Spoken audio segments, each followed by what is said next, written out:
इस रेसिपी को बनाने के लिए सबसे पहले हम 1.5 किलो लौकी को छीलकर रेडी कर लेते हैं। फ्रेश लौकी का चुनाव करना है जो बिल्कुल कच्चा हो और ताज़ा हो। तो चलिए हम इसे छीलकर रेडी कर लेते हैं।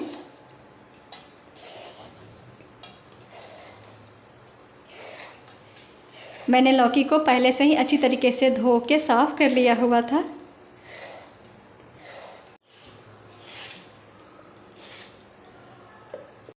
लौकी को छीलकर रेडी कर लिया है। तो चलिए हम इसे दोबारा एक बार फिर से अच्छी तरीके से धो के साफ़ कर लेते हैं। लौकी को मैंने अच्छी तरीके से धो के साफ़ कर लिया हुआ है। तो चलिए हम इसे 3 टुकड़ों में कट कर लेते हैं ताकि इसे ग्रेट करने में आसानी हो।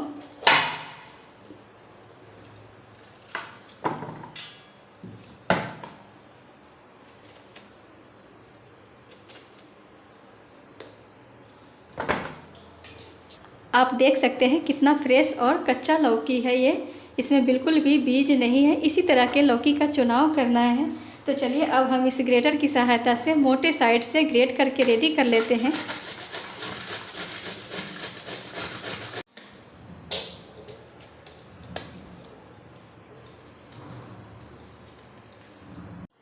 लौकी को ग्रेट करने के बाद अब हम गैस को ऑन करेंगे और इसके ऊपर चढ़ा देंगे एक बड़ा सा कढ़ाई।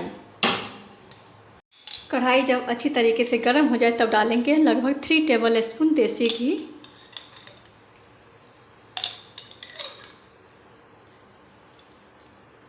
घी जब हल्का सा गर्म हो जाए तब हम इसे चारों तरफ अच्छी तरीके से फैला लेंगे। फैलाने के बाद डालेंगे 1 कप मखाना।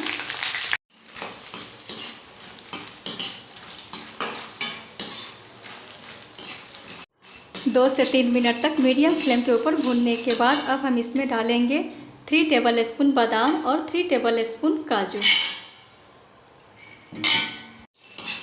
इसे भी हम अच्छी तरीके से लो टू मीडियम फ्लेम के ऊपर भूनकर रेडी करेंगे।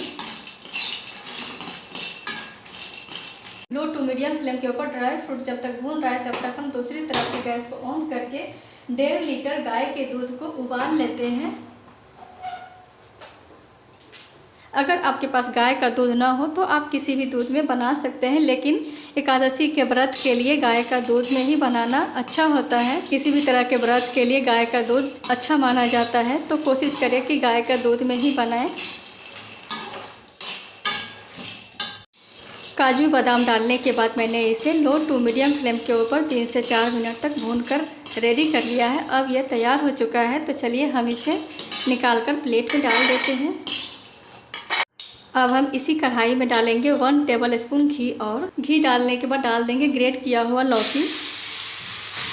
इसके पानी को हटाने की ज़रूरत नहीं है। अगर आप चाहें तो कॉटन के कपड़े के अंदर डालकर इसके पानी को निचोड़ सकते हैं, लेकिन मैंने ऐसे ही डाल दिया। ये आराम से हाई फ्लेम के ऊपर भूनेंगे तो ये सूख जाएगा। लौकी डालने के बाद गैस के फ्लेम को हाई कर देना है और हाई फ्लेम के ऊपर इसे अच्छी तरीके से सूख जाने तक भूनकर रेडी करना है। इसे खुले में ही भूनना है। लौकी का पानी अच्छी तरीके से सूख गया हुआ है, इधर दूध भी उबलना शुरू हो गया हुआ है। तो चलिए हम गैस के फ्लेम को लो टू मीडियम कर देते हैं और लो टू मीडियम फ्लेम के ऊपर दूध को हम 5 मिनट तक उबलने देते हैं। दूध जब तक 5 मिनट के लिए उबल रहा है तब तक हम 2 मीडियम साइज़ के सेव को छीलकर ग्रेट कर लेते हैं। मैंने सेव को पहले से ही अच्छी तरीके से धो के रेडी कर लिया हुआ था।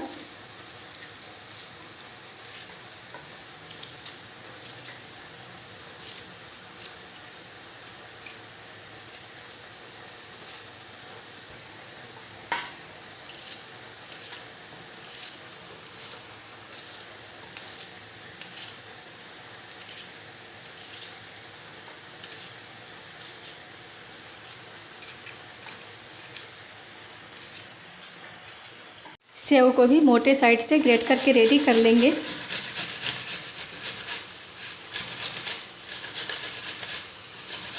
कभी भी फ्रूट को अच्छी तरीके से धो कर रेडी कर लेना चाहिए, उसके बाद ही इसे छीलना चाहिए या कट करना चाहिए।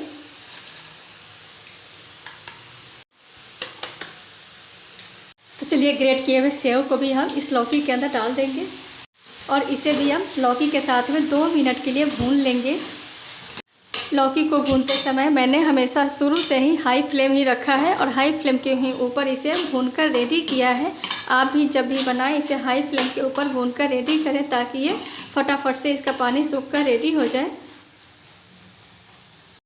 दूध को उबलते हुए 5 मिनट हो चुका है, तो चलिए अब हम गैस के फ्लेम को ऑफ कर देते हैं और इस दूध को भुने हुए लौकी के अंदर डाल देते हैं, क्योंकि लौकी भी सूख कर रेडी हो गया हुआ है।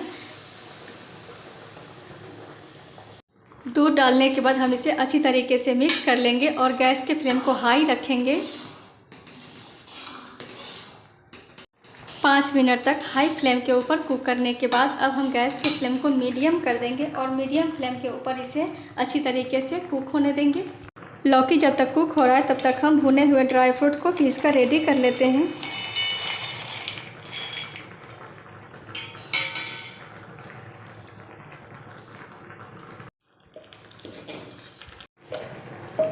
मैंने इसे हल्का दरदरा पीस कर रेडी किया है। आप देख सकते हैं इस तरीके से पीस के बनाने से जो खीर होता है वो बहुत अच्छी तरीके से गाढ़ा बनकर तैयार होता है। तो चलिए अब हम इसे ढक देते हैं, ढक के साइड में रख देते हैं और हम लेंगे 100 ग्राम मिश्री। आप इसकी जगह चीनी का भी इस्तेमाल कर सकते हैं, गुड़ का भी इस्तेमाल कर सकते हैं। आपको जो चीज़ पसंद हो उसे आप डाल सकते हैं, लेकिन भगवान के भोग के लिए चीनी का इस्तेमाल नहीं होता है। या तो आप मिश्री का इस्तेमाल कर सकते हैं या फिर गुड़ का जायगिरी पाउडर जो होता है उसे भी आप इस्तेमाल कर सकते हैं। चीनी बिल्कुल भी ना डालें भगवान के भोग के लिए। तो चलिए हम इसे तोड़ लेते हैं। मीठा जो है आप अपने पसंद के हिसाब से कम ज़्यादा जैसा भी आप खाना पसंद करते हैं उस हिसाब से आप डाल सकते हैं। मैंने मिश्री को भी हल्का मोटा तोड़कर रेडी कर लिया है, आप देख सकते हैं। यहाँ खीर को मीडियम फ्लेम के ऊपर कुक होते हुए 10 मिनट हो चुका है। ये अच्छी तरीके से पक चुका है। मैं एक बार चेक कर लेती हूँ, आप देख सकते हैं। तो चलिए अब हम डाल देते हैं जो मैंने मिश्री तोड़ कर रेडी किया है, उस मिश्री को हम डाल देंगे ताकि ये भी अच्छी तरीके से घुल जाए।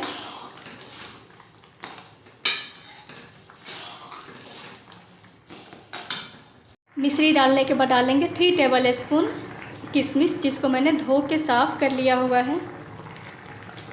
साथ ही हम डाल देंगे पिसा हुआ ड्राई फ्रूट्स। अब हम सभी चीज़ों को अच्छी तरीके से मिक्स कर लेंगे और इसे 2 से 3 मिनट तक हाई फ्लेम के ऊपर कुक कर लेंगे।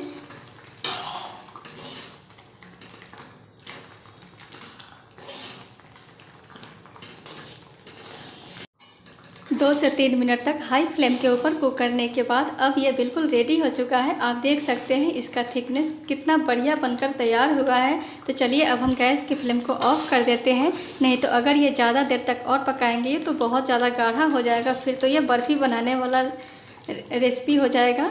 तो चलिए अब हम गैस की फ्लेम को ऑफ़ कर देते हैं और इसे हल्का सा ठंडा होने देते हैं।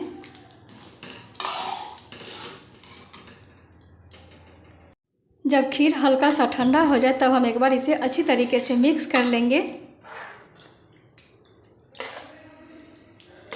आप देख सकते हैं इसकी कंसिस्टेंसी, जितना अच्छा ये देखने में उससे कहीं ज़्यादा ये खाने में टेस्टी और हेल्दी है। तो चलिए अब हम इसे एक बड़े से पतीले में सर्व कर देते हैं, क्योंकि मैंने ज़्यादा क्वांटिटी में बनाया है। पतीला में डालने के बाद डालेंगे 1 टेबल स्पून गंगा जल,